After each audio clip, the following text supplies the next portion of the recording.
some election deniers, not all, but some election deniers, people who had refused to accept that the last election was real, people who had refused to commit to accepting the results if they lost this year, a bunch of them did actually, in fact, concede. Republican Senate candidate Mehmet Oz, for example, in Pennsylvania, he conceded to Democrat John Fetterman. Michigan Republican candidate for governor Tudor Dixon, she conceded to Michigan Democratic Governor Gretchen Whitmer.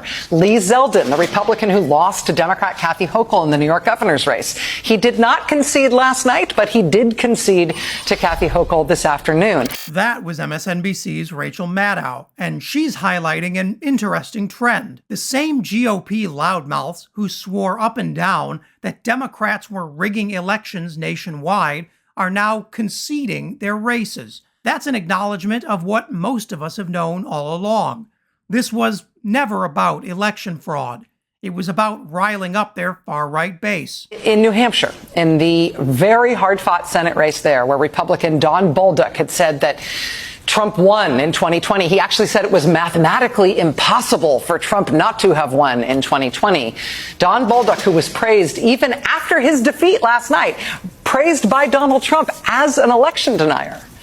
Even Don Bolduc in New Hampshire last night conceded. Even Don Bolduc, Donald Trump's favorite election denier, ultimately conceded defeat in New Hampshire. But just to save face, Bolduc told his supporters he wasn't conceding to Democrat Maggie Hassan. Instead, he said he was conceding to them. Yeah, whatever. Don't let the door hit you on the way out, Don. And in a moment that must feel strange and new to the Republican Party, some GOP leaders are stepping forward to blame Donald Trump's election denial for their poor performance. According to the New York Times, one advisor said the GOP had, quote, followed Trump off the side of a cliff. Former Congressman Pete King went farther, saying Donald Trump should no longer be the face of the Republican Party. But there are some Republicans who are still making a three-course meal out of licking Trump's boots. Take Georgia Congresswoman Marjorie Taylor Greene. Here's what Greene had to say to her fellow Republicans who are currently deserting the Donald after Tuesday's disastrous election night. Now, they're trying to blame President Trump today, and I want to tell you how short-sighted and ridiculous that is. It is pathetic. The people that are running out saying, it's Trump's fault. No, that is a late, pathetic, wimpy, easy mindset. Now, I have to give Marjorie Taylor Greene some credit.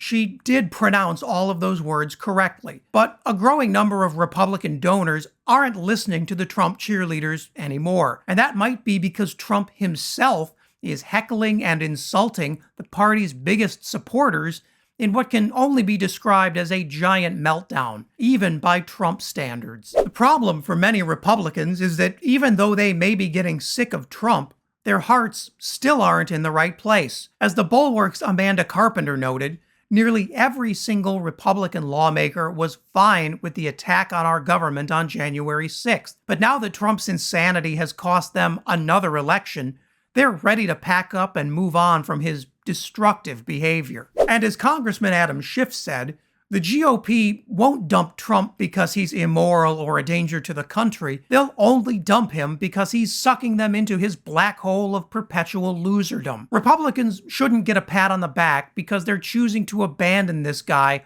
only after he started hurting them. Nowhere is Trump's weakness on display like Virginia, the state that gave him most of his campaign staff in 2015 and 2016. Now, Republican Lieutenant Governor Winsome Sears says she's done with Trump, and she urged her Republican colleagues to move on too. That's gotta sting, not least because Virginia's Republican Governor Glenn Youngkin is also planning his own 2024 bid. When we look at the mission, and as a Marine, we're looking at the mission, and you know, the voters have spoken, and they have said that they want a different leader. And a true leader understands when they have become a liability. A true leader understands that it's time to step off the stage, and the voters have given us that very clear message. So Because does this is that about apply America. within the Republican Party, Lieutenant Governor, to Donald Trump, that it's time to step off the stage?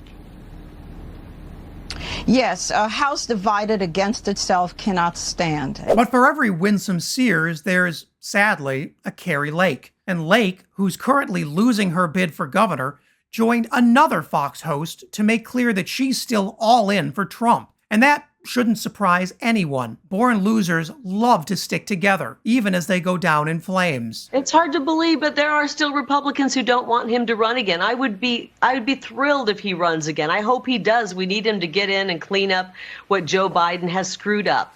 But nobody wanted to talk about the 2020 election because the fake news made us feel terrible if we did talk about it. I can tell you, Larry, that I was on the campaign trail for 525 days. That's what Arizonans are talking about. And look what happens when we don't address problems with our elections.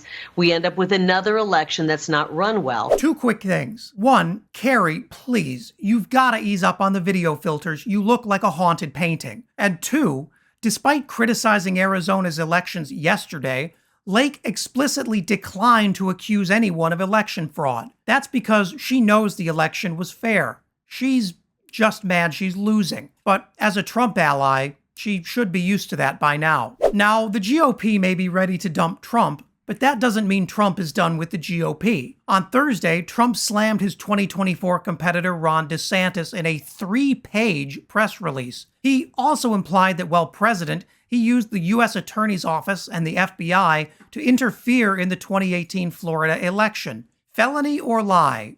Your choice, Donald. Trump also said some other amazing stuff in his rambling message to somebody. He told CNN to create a new network that would only feature him as a guest, arguing it would be the most popular network in history. He also accused Fox News of colluding against him to hurt Republicans. Yeah, Trump's not doing great. The Republican Party is showing its exhaustion with their nonstop circus clown of a leader. But the bigger question is anyone left in the GOP who can actually stop Trump from exercising his worst impulses? For now, no one on the right has shown any evidence of a better, different path. Until they can do that, we're all stuck with Trump, whether we like it or not. If you made it to the end, thanks so much for watching. Please leave a like and consider subscribing. And leave a comment below so you can let me know what I should cover next.